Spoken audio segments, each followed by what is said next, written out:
can't learn a new language like that.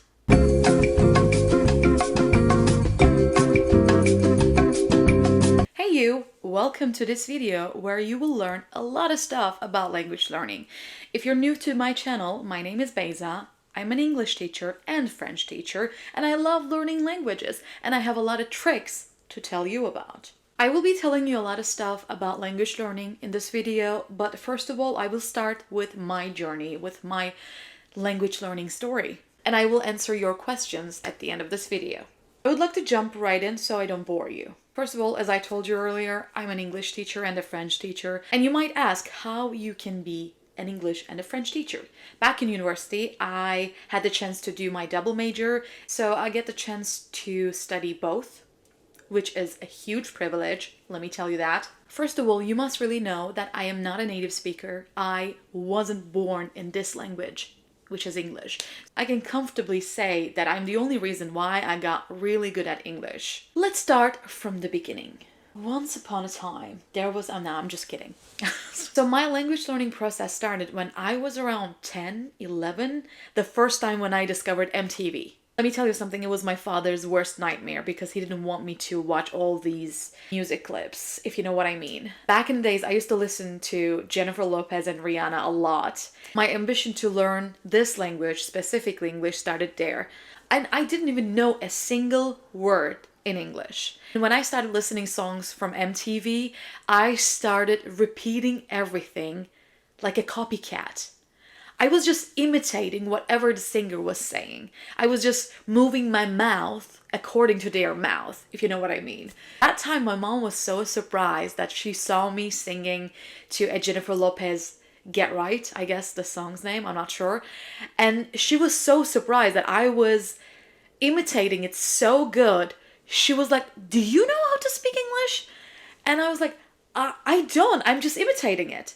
And after that, my mom was like, you have a talent. I think we have to, push you forward. But I gotta be honest with you, back in the days when I was in primary and middle school, as family, we didn't have that much of an income. And even though my mom was dying to send me to an English course or a private lesson, she couldn't. So the only thing that she could do is to buy me English books, English story books and novels, and which helped me a lot because I remember I got my first book, Moby Dick, when I was 12 and I didn't even know how to read it. And disclaimer, public schools in Turkey are not that good at teaching English. Actually, they are not good at all, especially back in my days. So I didn't get the chance in public school, so I had to create something by myself. And I remember trying to read Moby Dick by myself, trying to just imitate how it could be pronounced. Of course, I did a lot of mistakes when I'm trying to read it, but that's totally fine because I was so eager to learn it. In high school, I kind of had a reputation of knowing English better than everyone in the class, and everyone was so jealous of me whenever I read a paragraph or something in the class. And I kind of loved that, and I kind of loved bragging about it because I didn't know how to do math or physics or biology or I don't know anything related to earning real money jobs. So being good at English kind of pushed me forward to learn more about it, you know what I mean? Again, I need to remind you that until I finished high school, I did not have any formal education to learn English, other than public school, of course. So I would say that after high school, my real English journey started. And I forgot to tell you that all these years, I always tried to watch TV series and movies in English with subtitles. And after high school, I discovered that I love sitcoms. I loved How I Met Your Mother, Friends, I love The Office, New Girl, Modern Family. I loved all of them. Honestly, if I can speak English right now, the only reason that I can be this good is those sitcoms. Some people still don't believe me that I learned most of the stuff from those sitcoms, but I swear to God, I'm telling you the truth. So I got accepted to the English teaching as a second language department, and when I started in my second year, I got a chance to work as an English teacher. Because there are so many private English language schools where I lived, they were hiring university students as English teachers, and I applied, and they were so impressed by my energy and by the fact that I am really good at it. And mind you, my English was not that good at all when I started that job. They interviewed me to see how my speaking level was, and I thank God that they only asked me 2 questions in the interview in English, because otherwise I would probably screw up. And of course, they kind of saw the level of English that I had back in the days, and they gave me only kids classes. So the students that I have, when the first time I started teaching, was only 9-year-olds and 10-year-olds. It was a perfect opportunity for me to, bloom. I spent almost 4 years in private language schools teaching English, and every single year, my level of speaking, my level of vocabulary, grammar, pronunciation got improved immensely. And at the end, after I graduated from the university, I realized that everything I know, I learned it from working, not from the school, not from the university. The moral of the story is that teaching something teaches you a lot. When I was teaching, I learned incredible details about English language, and I realized English language is probably the easiest language you can learn. I think I'm that awesome. I'm sorry. Anyway, yeah, that was my story of language learning. I hope you can get something from that story. So I'm going to be telling you what can you do to improve your English. Number 1, if you are starting from zero to learn a language, this part is for you. And let me tell you this, starting to learn a new language is not for everyone. So if you really decided to start and if you're really eager about it, you took the first step and that is the hardest one. Trust me. The second step, you must know that when you're starting to learn a new language, you have to at least give 10 minutes of your day, every single day. If you're not willing to sacrifice 10 minutes from your everyday life, then you're not ready to learn a language. Whatever language you're learning, the first thing to start with must be introductions. It doesn't matter if you don't know the subjects of the language or any word in the language. In every language, you have to learn how to greet people and how to introduce yourself. It's the first step of the language learning. You know why it is important? Because when you are able to tell your name and understand how people introduce themselves and understand the greetings in one language, it kind of motivates you. Trust me, that is the biggest motivation you can start with. And afterwards, you can build your language on grammar, vocabulary, pronunciation, etc. Number 4, you have to create a lesson plan for yourself. Remember, I told you that you have to sacrifice 10 minutes of your day almost every single day. If you don't have a lesson program for yourself and how to follow the language, then you won't be able to learn the language properly. But of course, to prepare your lesson plan, you have to detect your goals. Why are you learning this language? Do you want to go to abroad? Do you want to work in this country? Or just for hobby? Why do you want to learn this language? Because if you detect your goals, it means you can create a lesson plan according to your goals. It means you don't have to waste your time over unrelated stuff. For instance, if you are going to abroad, you do not have to learn academic language. So knowing your goals is really important for you to learn the language. You should also know that the first period of language learning is only receiving the language. So you know how every language has A1, A2, B1, B2 levels? In the first stages of language learning, it is mostly about receiving the language, understanding the language. You know how you keep telling me that, Habeza, I know A2 level English, but I can't talk. I know B1 level English, but I can't talk. It's because you are still receiving the language. You are not at the level to express yourself. Your brain stores every single knowledge from that language. When you have enough knowledge about the language, then you will be able to express yourself in that language. Then you will be able to produce the language. Please don't get distracted by the fact that you can't talk in A1, A2, or B1 level, because it is totally natural. You are still receiving the language. Just like everything, you have your time. Just give yourself some time to embrace the language. And next, if you already have the base of the language, but get confused about grammar rules, pronunciation, vocabulary, etc., then you're not alone. If we talk about English, most people usually know English and how to receive the language. But when it comes to expressing themselves, there is a problem. You know what the problem is? Everyone is so afraid of making mistakes, especially in front of native speakers. But let me tell you something. Native speakers do not give a fuck about your mistakes. If your only purpose is to visit a country where you have to speak English, then why are you so uptight about it? And you must already know that language learning is a lifelong process. It will take you years and years to understand the language because learning never stops. You will never be able to perfect this language or any language because there's always something you don't know. So please, instead of thinking about the stuff that you don't know, just focus on the stuff that you already know. You have already received the language enough and you have the knowledge. You're too afraid to express yourself, too afraid to produce the language because you think that you could be better. Trust me, you will be better if you try to use the basic language. But I have a lot of students and a lot of people messaging me about how they are so confused about grammar rules and vocabulary and how to follow grammar rules in a timeline.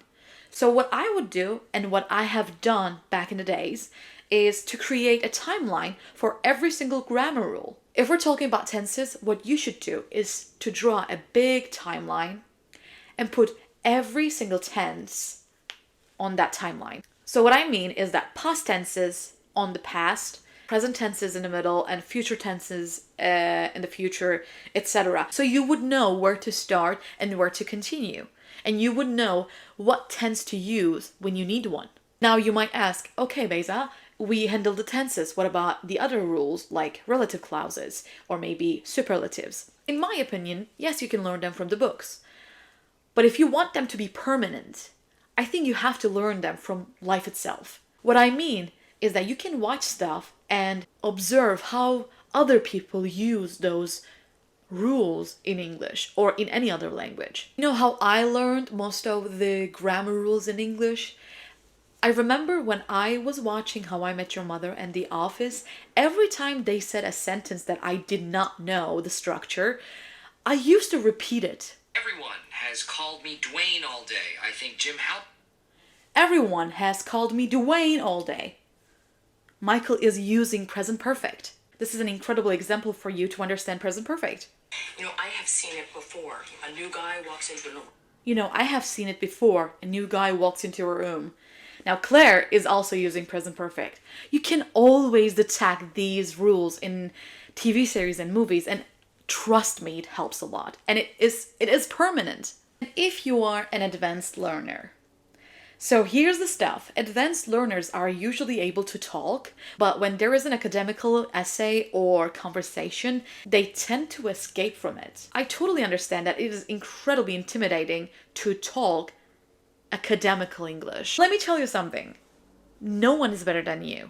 But on the other hand, I know most of my advanced students are complaining about not using difficult vocabulary. And they always claim that they actually know a lot of difficult words, but those words are passive. If you don't know what I mean, imagine we have two papers in our brain. You probably know a lot of words in English or in French or in German, etc., but you cannot use those words all the time, or maybe never. So the words that you already know but can't really use actively are on your passive list in your brain.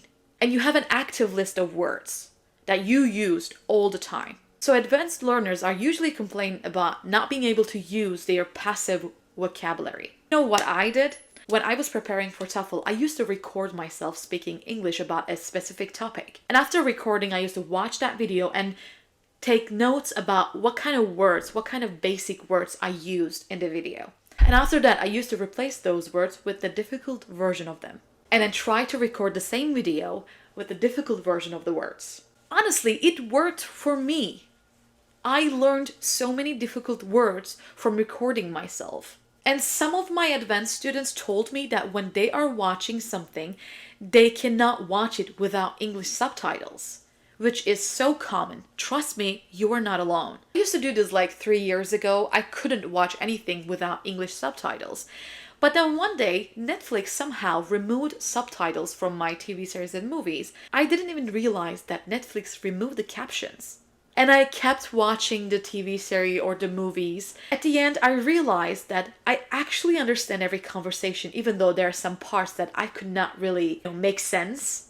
But what I learned is that if you don't push yourself, if you don't challenge yourself into learning something without seeing the caption, you will never be able to learn. So now I'm encouraging you to remove all the subtitles and captions from your Netflix, from your Hulu, or whatever platform you're using. Trust me, there will be parts that you cannot really understand, but that's okay. What you can do is that you can understand whole conversation by just connecting the parts that you already understand. Because that's what I did. If you want to level up in any language, you should challenge yourself. You should give yourself difficult tasks. For instance, if you're A2, you shouldn't focus on A2 level practices. You should do B1 level practices.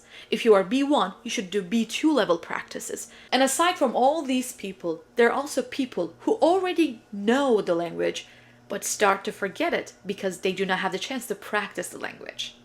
Well, let me tell you something. You're not alone. Because I personally started forgetting French because I did not have any chance to speak French. So there's some people asking me, how do I practice my French? I'm not so good at keeping a routine, but every time I remember, every morning or every night, I try to keep a journal in French. That's an amazing way to practice the language so you don't forget. What I also do is to record myself while I'm trying to speak French. Because I kind of think that speaking French is sexy as hell. And whenever I try to record myself, I realize some mistakes and I try to correct them. And then I record again, realize mistakes, try to correct them, and then record again. And of course, another thing to not forget the language is to surround yourself with the language. I'm not telling you to put post-its on every single object in your home like Michael Scott. You can switch your phone language to the language that you're learning. You can create a playlist in that language. And in my opinion, the best trick is to learn reactions in that language. In French, the first things I learned were mostly, oh my god, ooh la la, oh mon dieu, ouais? And I found them really funny to learn and it helped me a lot in my process. So these were my suggestions to learn a language or improve the language or keep the language in mind. And now I will answer your questions that you asked me on Instagram. By the way, if you're not following me on Instagram, you should. I am very fun. The one question I got from almost 20 people. How can I learn new words? Now, this is challenging because most of the people think that you can learn new words by opening the book and listing every single word that you want to learn. You can't learn a new language like that. You know what my students and most of the students usually do? They list a lot of new words on a paper, but they never ever touch or give a look at that paper. Why are you listing those words then? If you're not going to touch it, if you're not going to look at it.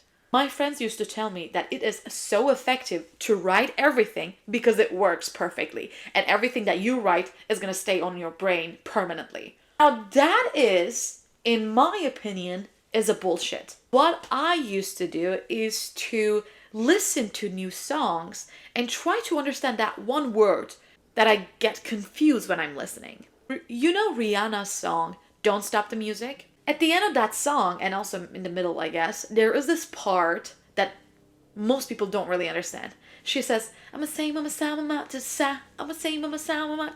Now, that part is really confusing because you can't really tell what she's saying. Whenever you listen to a music or whenever you watch a TV and do not understand a sentence or a word, that curiosity will make you look at the lyrics. In my opinion, whenever you get curious about something that you heard but you don't know, it actually teaches you a lot of new words. And if I search for that word is going to stay with me forever. I would never, ever forget that word. And plus, when you're learning a new word, please, I am begging you, do not look at that word's translation in your own language. That will not teach you how to use that word. That will just give you an information about that word, and that's it. Whenever you're trying to learn a language, please try to understand that word by relating it with other words that you already know. I'm not so good at language learning. How can I motivate myself? Just like everybody else, you probably have a hobby. What do you like? Do you like literature? Do you like music? Do you like art? I personally loved art. I personally love media. And that motivated me a lot to learn the language itself. Just find that hobby and try to attach that hobby with the language that you're learning. You love reading? Try to read English books or French books or German books, even though you don't understand. Just act like you do. So somebody asked, how can I improve my speaking skills if I'm not living in an English-speaking country? That's an amazing point. Now, I did not learn this language in America or in London or in any other country where I have to speak English. I learned this in my own country, and in my country, 95% of the people do not know how to speak English. I exposed myself to the language. I switched my phone to English. I switched everything, my computer to English. I started listening to a lot of English songs. I started imitating everything I learned, I hear from TV series and movies. I know I feel like a parrot right now. I keep telling you the same thing over and over again, but I cannot emphasize how incredibly effective it is to watch something and learn the language. And there are a lot of people asking, I understand everything, but I can't talk. It's like I said before, you are in the phase where you have to receive the language until you have the enough amount of knowledge. I remember I used to talk to myself a lot of times, and my mom used to ask me if I'm okay because I keep talking to myself in English, because I loved it, you know. I loved to create scenarios in my head and talk those scenarios as if there are a lot of characters in my mind and they are having this conversation. That kind of encouraged me to talk to others, like native speakers. A lot of TOEFL and IELTS questions, and honestly, I've never given exam preparation classes or lessons, and I wouldn't say I'm a professional at it. Yes, I have taken IELTS and I have taken TOEFL, but if you ask me, if you really have to take an exam to prove your English to the university or the company that you're applying, I don't think you should apply to IELTS or TOEFL. I think the best choice right now is Duolingo. This video is sponsored by No, I'm just kidding. But what you should do is to apply Duolingo, because I think Duolingo is way cheaper and easier. But if you really have to take one of those, I would definitely recommend IELTS. TOEFL was my worst nightmare, by the way. I do not like TOEFL. I do not recommend TOEFL to anyone. TOEFL was difficult because it was all computer-based. You have to do the exam on computer, even the speaking part. And it is just so overwhelming, and it gave me a lot of anxiety. Even though I was so certain that I would get 100 or 120, I ended up getting 90. But with IELTS, it is partially computer-based. You have to do a reading and writing part on computer, but the speaking part is face-to-face. In IELTS, you have a real human being in front of you. They are talking to you. But in TOEFL, on the other hand, you have to talk to a microphone, and you have only 45 seconds or 1 minute. And other than that, you're done. But with IELTS, it's not that limited. You can just be really casual and comfortable with the area because you have a private room with that constructor. It's definitely way better than TOEFL. Trust me. Now, another question was about writing skills. How can I improve my writing skills? As I told you before about keeping a journal, yes, that's one of the methods that you should be using. I used to be really, really bad at writing. Mind you, I'm actually really good at writing in Turkish because it's my mother tongue. And I have a huge interest in literature, and I love writing and I love reading stories, novels, and essays. Most of the times I wrote about my love life, friendships, my family issues, the issues that I had with my dad.